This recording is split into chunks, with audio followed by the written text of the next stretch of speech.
नमस्कार। इस एक्सप्लेनर में एक ऐसे हैरान अंगेज सफर और तहकीकात पर चलते हैं जो दुनिया को देखने का नजरिया ही बदल देगा। आज का विषय सिर्फ एक नदी नहीं है। दरअसल अमेज़न अपने आप में एक पूरा छिपा हुआ ग्रह है, अनगिनत रहस्यों का एक सिलसिला। तो चलिए बिना देरी किए इस नदी की गहराइयों में उतरते हैं।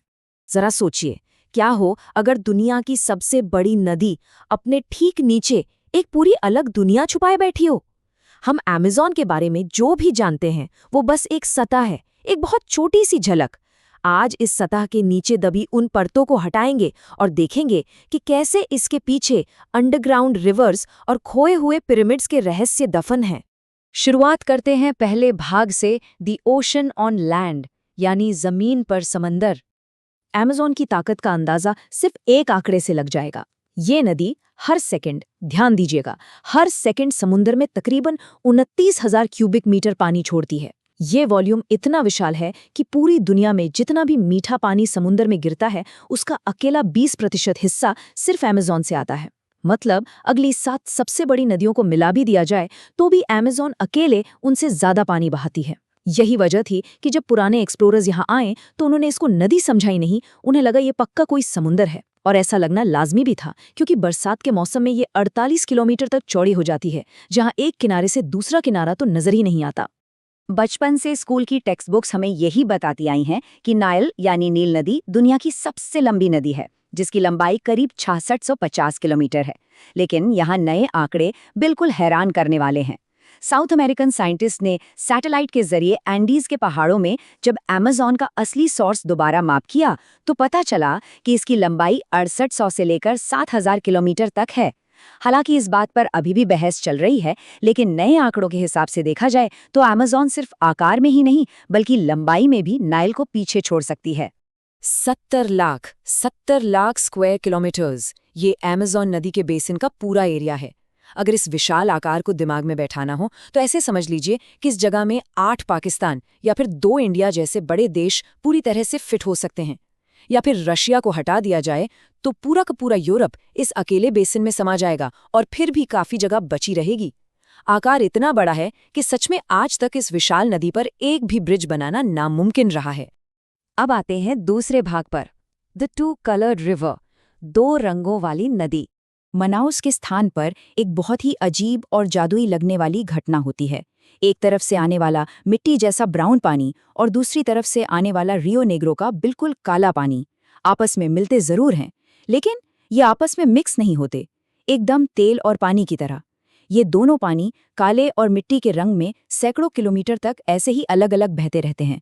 आखिर ऐसा क्यों? दरअसल इसका कारण है इन दोनों नदियों के पानी का अलग अलग टेम्परेचर, इनकी फ्लो स्पीड और इनकी मिनरल डेंसिटी। एक बहुत लंबा सफर तय करने के बाद ही ये पानी मिक्स होता है और तब जाकर इसे पुकारा जाता है अमेज़न्स। अमेज़न की पुरानी जियोलॉजिकल हिस्ट्री सुनकर तो किसी के भी होश उड़ जाएंगे। क्या कभी कल्पना की जा सकती है कि अमेज़न शुरुआत में बिल्कुल उल्टा बहती थी? जी हाँ, करोड़ों साल पहले जब दुनिया एक सुपर कॉन्टिनेंट गोंडवाना के रूप में थी, तब साउथ अमेरिका और अफ्रीका आपस में जुड़े हुए थे। उस वक्त अमेज़न अफ्रीका से निकलकर वेस्ट की तरफ बहती थी। फिर जब कॉन्टिनेंट्स अलग हुए और साउथ अमेरिका में एंडीज के विशाल पहाड़ बनने शुरू हुए तो इस नदी का रास्ता ही ब्लॉक हो गया। एंडीज की ऊंचाइयों की वजह से इसे मजबूरन अपना रास्ता बदलना पड़ा और ये ईस्ट की तरफ अटलांटिक ओशन में गिरने लगी। खैर, पुराने जमाने में तो ये नदी उल्टा बहती ही थी, पर आज के वक्त में भी इसका एक छोटा सा नज़ारा जरूर मिलता है। इसे पोरोरोका कहा जाता है। होता यह है कि सितंबर और मार्च के महीने में अटलांटिक ओशन में आने वाली विशाल हाई टाइड्स का पानी जो 4 मीटर तक ऊंचा उठता है, वो अमेज़न डेल्टा पर आकर इस नदी के पानी को इतनी तेजी से धक्का मारता है कि अमेज़न नदी का पानी सच में उल्टा बहने लगता है। ये नज़ारा इतना असाधारण है कि दुनिया भर से आने वाले सर्फर्स इस टाइडल वेव पर राइड करते हुए कई किलोमीटर तक नदी के अंदर सफर करते हैं। चलिए अब आगे बढ़ते हैं भाग 3 की तरफ, द सीक्रेट अंडरग्राउंड रिवर, गुप्त भूमिगत नदी। अब यहाँ एक गहरा सवाल उठता है कि आखिर साइंटिस्ट्स ने एक ऐसी नदी को ढूंढा कैसे जो जमीन से पूरे 4 किलोमीटर नीचे बिल्कुल गहरे अंधेरे में बह रही है। तो हुआ ये कि 2011 में जियोफिजिसिस्ट्स की एक टीम ने 241 से ज्यादा डीप बोरहोल्स में कुछ सेंसर्स डाले और एक लगातार चलने वाले वाटर सीपेज को ट्रेस किया। तब जाकर दुनिया के सामने अमेज़न के ठीक नीचे बह रही एक गुप्त नदी सामने आई, जिसे आज हम रियो हामज़ा के नाम से जानते हैं। अगर एक कंपैरिजन देखा जाए तो एक तरफ ऊपर बहने वाली अमेज़न है जो तेजी से बहती है और ज्यादा से ज्यादा 50 किलोमीटर चौड़ी है। वहीं ठीक इसके नीचे जमीन के अंधेरे में बहने वाली रियो हमजा है जो 200 से 400 किलोमीटर तक चौड़ी हो सकती है। लेकिन इन दोनों में सबसे बड़ा अंतर इनकी स्पीड का है। रियो हमजा का पानी किसी सीपेज की तरह इतना धीरे बहता है कि इसकी स्पीड सिर्फ कुछ मिलीमीटर्स पर सेकंड होती है।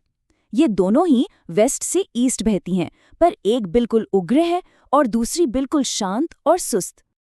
अब बढ़ते हैं चौथे भाग की तरफ, prehistoric monsters and deadly wildlife. 15 meters, जरा इस नंबर पर गौर कीजिए। ये आज के समय के किसी आम पेड़ या बिल्डिंग की ऊंचाई नहीं है, बल्कि ये टाइटेनोबोआ नामक एक पुरातन सांप की लंबाई थी। डायनासोर्स के जमाने का ये सांप 1 टन से भी ज्यादा वजनी था। इसका आकार इतना भयानक था कि इसके सामने आज के सबसे बड़े पाइथन या एनाकोंडा भी किसी छोटे कीड़े के समान लगे। इस लंबाई का खुलासा कोलंबिया की एक कोयले की खान में मिली इसकी रीढ़ की हड्डी के फॉसिल से हुआ। ये इतना विशालकाय था कि आराम से विशाल मगरमच्छ और कछुओं को अपना शिकार बनाता था। अब टाइटेनोबोआ भले ही लुप्त हो चुका हो, पर इसका ये मतलब बिल्कुल नहीं कि अमेज़न अब सुरक्षित है। बिल्कुल नहीं। आज यहाँ पॉइजन डार्ट फ्रॉग्स पाए जाते हैं, जिन्हें सिर्फ छूने मात्र से किसी की भी जान जा सकती है। इलेक्ट्रिक ईल्स हैं जो बिजली के जोरदार झटके देती हैं, खूंखार पिरामा मछलियां और न जाने कितनी जहरीली मकड़ियां हैं। इनके अलावा एक बुलेट एंट भी होती है, जिसके काटने पर ठीक बंदूक की गोली लगने जैसा भयानक दर्द होता है और ये दर्द पूरे 1 दिन तक सताता है। यहाँ तक कि समुद्र से बुल शार्क्स भी अमेज़न नदी के ठीक अंदर तक तैरती हुई आ जाती हैं।